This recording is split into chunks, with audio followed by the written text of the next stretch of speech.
C'est juste un texte que j'ai écrit en étraînant ce blog des francophonies, du site du Festival des Francophonies en Limousin, où j'ai essayé un petit peu d'expliquer ma démarche globale. Et dans ce passage, en fait, j'explique comment je vis cette dualité ou ce dédoublement entre l'écrivain et le journaliste. Et là, bon, ça parle un petit peu de ça. Dans toutes les rencontres publiques auxquelles je suis convié, une question lancinante revient, à savoir comment j'arrive à concilier ma passion de la littérature et mon métier de journaliste que je vis comme un sacerdoce. Je dirais que mon rapport au journalisme est un rapport politique, pour ne pas dire, osons le mot, militant. C'est un sentiment d'urgence dans ma présence au monde. C'est un peu à l'image de mon expédition irakienne. Je suis parti pour des raisons morales. Et j'en suis revenu avec un livre de témoignages, pas un roman. La littérature, quant à elle, je la vis comme un reportage du dedans, une aventure intérieure, comme la chronique de mon aventure personnelle, émotionnelle, dans une formule elliptique qui pourrait résumer les choses, sans quoi on s'engouffrerait dans un débat sans fin. J'ai coutume de dire, pour concilier les deux, que ma démarche consiste à vampiriser le réel pour aussitôt le sublimer. Le journalisme m'apporte ce matériau brut de la condition humaine que je m'emploie ensuite à travailler avec la boîte à outils du poète. Fin de citation. Disons que ça n'a pas été simple pour moi parce que, disons, dans le premier balbutiement littéraire qui était bien, oui bien sûr, il fallait construire une langue et construire un univers, construire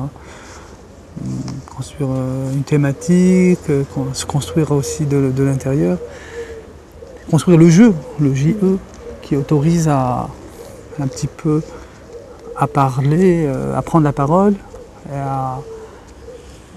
à s'autoriser un petit peu à dire toutes sortes de conneries, surtout et sur rien, bref, à faire l'écrivain. Et il se trouve qu'au moment où je négociais un petit peu cet enfantement difficile, il y a eu l'éruption de cette chose absolument atroce qui est la guerre civile. Par exemple, moi j'ai commencé par la poésie, les aphorismes, et je me rappelle que j'écrivais, par exemple, mes premiers poèmes, c'était des poèmes plutôt abstraits. Et l'assassinat d'un grand poète algérien, un écrivain qui s'appelle Taha Djaoud, le 26 mai 1993, a été un tournant dans mon écriture.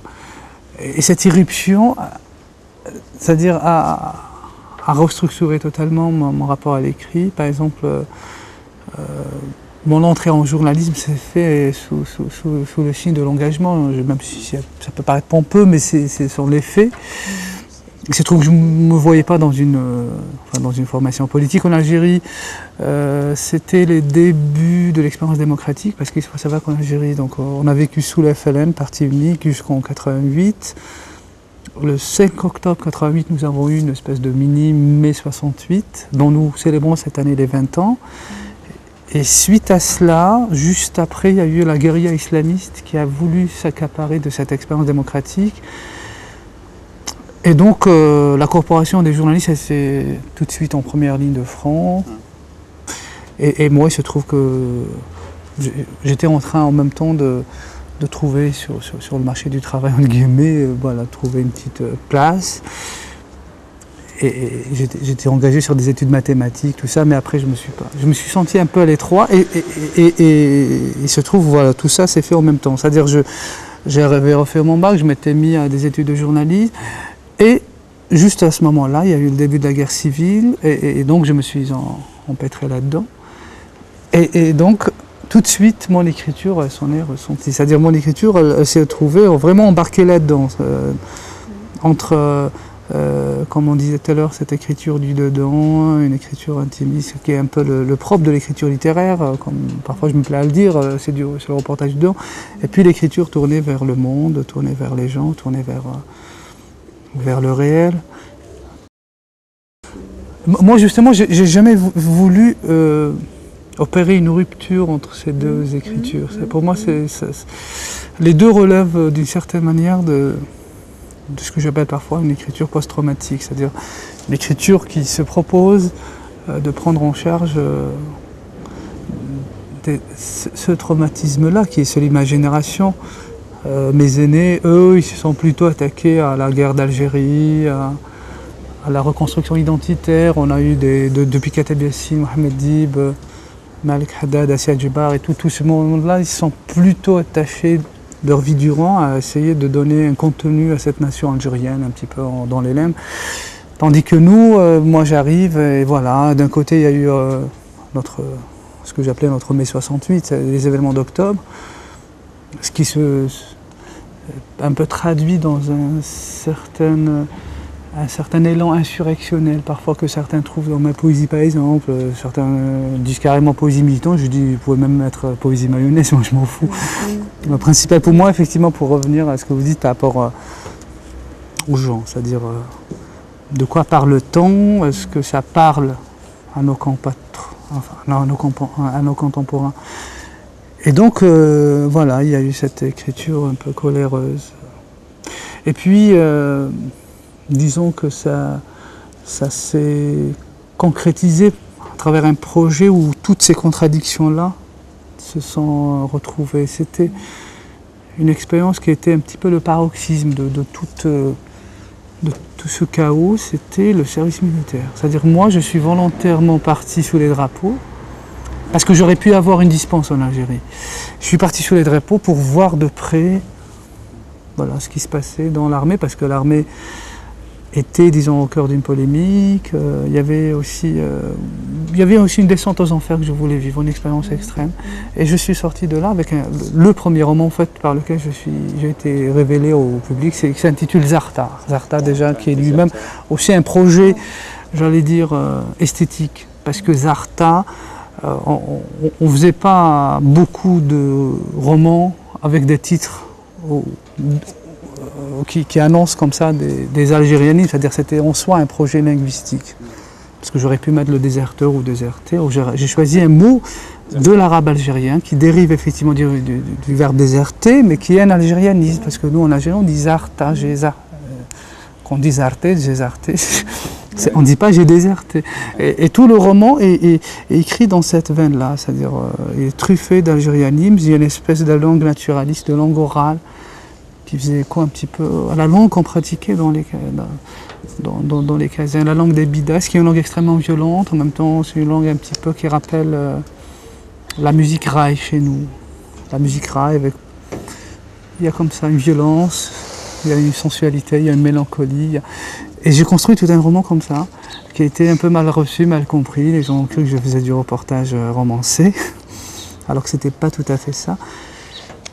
Après, il y a eu un projet monstrueux, c'est un méga roman de 800 pages que j'ai mis 5 ans à écrire, qui était vraiment un projet ambitieux sur le plan littéraire, qui s'intitule Les bavardages du seul et qui a reçu après le prix du meilleur roman en Algérie. Et là, je publie. Oui, on a eu un festival un peu étrange du roman, d'ailleurs qui ne s'est jamais reproduit. Oui. Et à l'époque, moi j'étais avec monsieur Alain Robgrier, s'il vous plaît. J'étais en Suisse avec monsieur Alain Robgrier, on m'appelle, on me dit voilà, tu as reçu. Et c'était pour moi, disons, c'était pas un acte de naissance parce que je ne sais pas si les écrivains comptent sur les prix littéraires pour s'affirmer ou se raffermir, mais disons que quelque part ça m'avait un petit peu donné une certaine assurance que je ne parle pas dans le ventre. Il y a des gens d'autre côté qui reçoivent ta parole, voilà, c'est surtout ça. Pour revenir au journalisme, donc c'est vraiment resté pour moi le vecteur d'une sorte d'insurrection citoyenne. C'est comme ça que je l'ai pris, c'est comme ça que je le pratique. On est tout le temps en situation de faire du militantisme.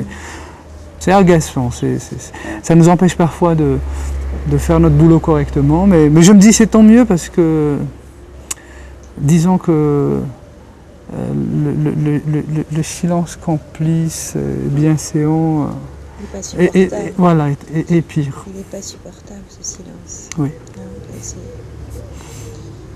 Et donc c'est pour revenir à la question de l'oralité, c'est un peu l'écriture qui est la mienne et c'est une écriture où on trouve énormément d'écrits c'est parfois copieux, comme certains se plaisent à le dire, mais en même temps, il y a beaucoup de... il y a le tumulte de la rue. D'ailleurs, c'est ce que j'aime dans le journalisme, c'est les reportages de rue, c'est là vraiment où on se mêle aux gens. Et c'est cette parole-là, moi, j'aime bien.